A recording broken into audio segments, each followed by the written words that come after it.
Baladia card or municipal, ang tawag dito, health card naman sa Pinas.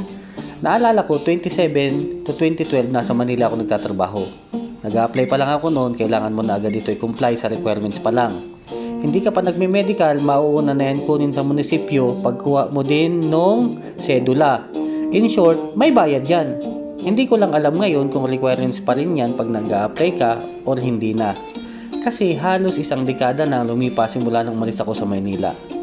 Dito, 2017, pagdating ko sa Saudi, yung health card na yan ay mismong company ang magpo-provide niyan sa'yo.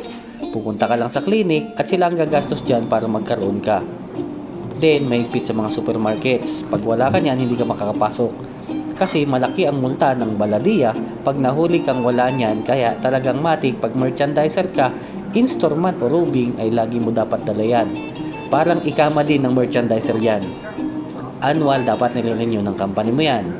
Kasi yan ang unang hanapin sa'yo ng supermarket, lalo na pag mahigpit ang bantay.